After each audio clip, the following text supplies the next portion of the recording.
Nitin Saraswat is a life coach, a spiritual and psychological counselor. He connects with people and helps them in going beyond their limitations.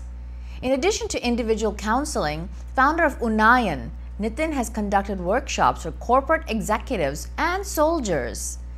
Ashok Vyas spoke with him in Jaipur about various aspects related to staying positive and upbeat.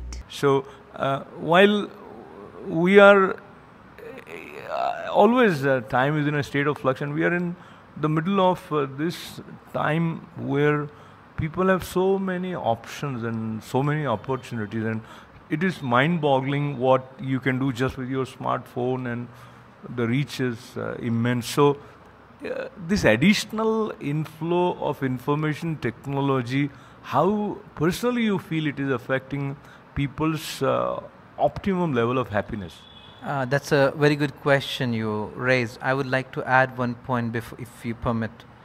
It's not just the psychological way of counseling. We call it psycho-spiritual counseling. So how it is different is that we don't bind ourselves to just psychology. We just make sure that we are using our ancient knowledge, which is much richer than any modern knowledge that we have at our hand. Coming back to your question, how it is affecting our lives, the boom of technology and everything. It is like you may have the atomic reactor, but if you do not know how to use it properly, then it may be a catastrophe. So having the tools is one thing, but remembering that tools are the tools, they are not the masters. That's the main thing.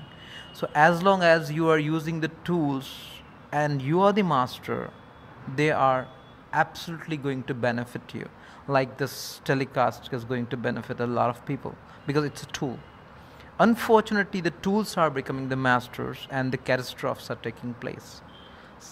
So now, let's not allow tools to become master, and let's be master of ourselves. And from that point of view, if Nitinji's help is sought by someone who is, as a parent, finding it difficult to make sure that his kids behave in a way which he's used to seeing, because he himself was very obedient to his parents, but things are kind of different. So, do you often get parents also seeking your help?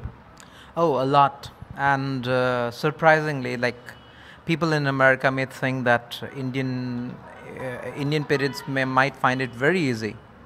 But on the contrary, Indian parents are finding it very difficult because there's a lot of talk in the world about the parenting styles. Like, there are two parenting styles which are very common. One is Chinese mother versus the Western mother.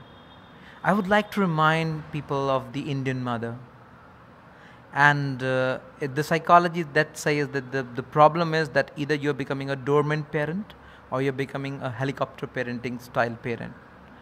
But the problem right now today people are facing is they are forgetting the basic concept.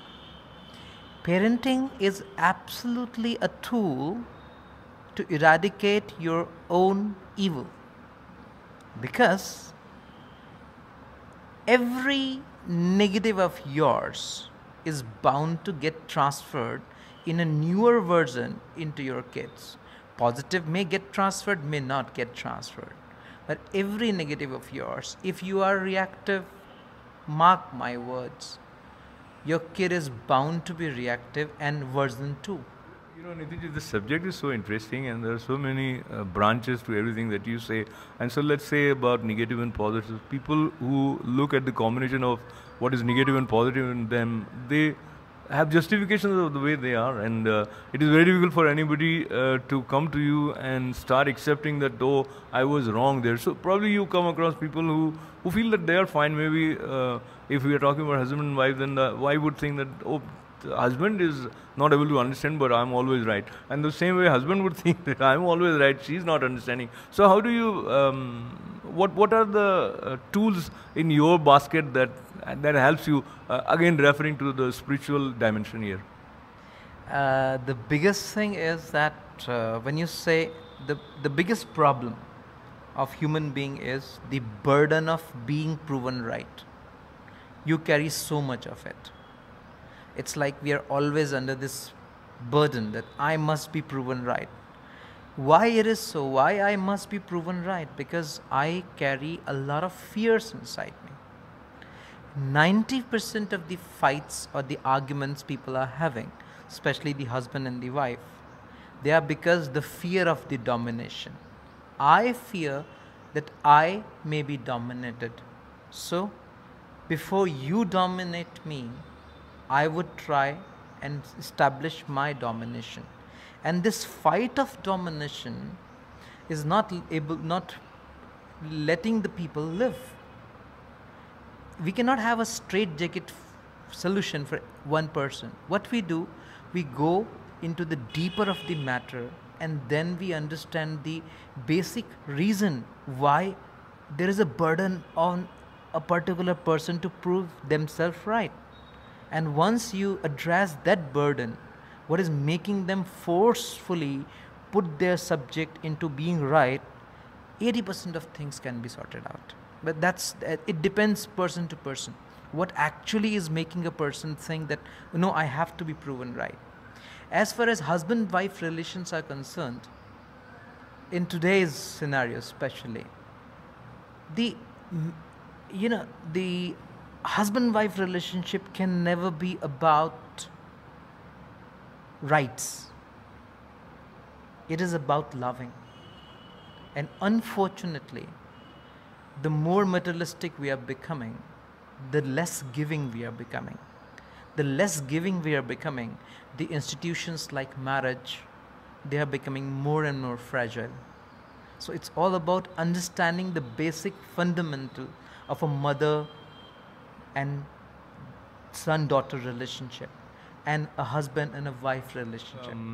These words are quite uplifting. You feel good when you hear from Nitin all these ideas where you see some boundaries are going away. And then again you start coming back to the way you are used to thinking, and you think that he's telling me to be giving, and if I keep on giving, he or she will keep on taking, and I'm already being taken advantage of. So what he's saying may sound good, but probably it's not going to help me, and it won't be to my advantage. No, that is the fear. That is the fear of being dominated, of being robbed. If I don't stand up for my rights will be violated. It is not so. Believe me, it has never been so. It will never be so. And that is why parenting gives you the only opportunity, either love gives you the opportunity or parenting gives you an opportunity to enjoy and relish the art of giving. You can demand by giving also. You can demand by loving also. But that demand is without a conflict. When your demand is creating conflict, you are creating anything but not a relationship, that's for sure. So now I think it makes sense why it is spiritual, psychological counseling or whatever it is, and you have an organization with which you have helped. You also come up with some publications, and you are also helping people through your Molding Thoughts page, and there are thousands of people who follow you. Let's talk a little bit about the structure of your work, and I'm aware that you sometimes take off and go to some place where you can be by yourself, maybe in some solitary state, just talking to yourself, listening to yourself. Now, imagine people who cannot live 2 minutes without their smartphones, and here you are going out for a month together to just be with yourself. What is it that you learn by being with yourself, and how easy or difficult it is? The first thing one has to master, to be a master of anything, is to master your mind. And if you really want to master your mind, you have to listen to your mind. And if you want to listen to your mind, the first thing is that you have to become silent from the words that you speak, what you utter out. So silence lets you understand yourself. Silence is your only chance where you actually understand yourself. And then the real dhyan comes, the real understanding comes. We have been practicing it with a lot of people, and we are asking them to be silent for 5 minutes a day, an hour a day, an hour a week, a day a week, a month a week, and you will be surprised, the results are so astonishing. To problems that are bothering our mind, and hopefully we'll see you in America soon. And I came all the way from America, and I got the opportunity of talking to here at a very special place in Jaipur. And as we conclude this conversation, any tip that you feel, even if they don't hear about you or hear from you again, would be like your departing gift for one and all? One, I would request everyone to like our page, Molding Thoughts, MOULDING, Molding, THOUGHTS, Thoughts. That is the place where we put some ideas which can transform life. Second is, I would just say, remember that you can never love or be loved until you learn to love yourself. And you are absolute bliss bundled within inside. Just learn to unravel your own bliss, and you will be like a lamp, giving light to others, bliss and a fragrance which will go on and on. Thank you.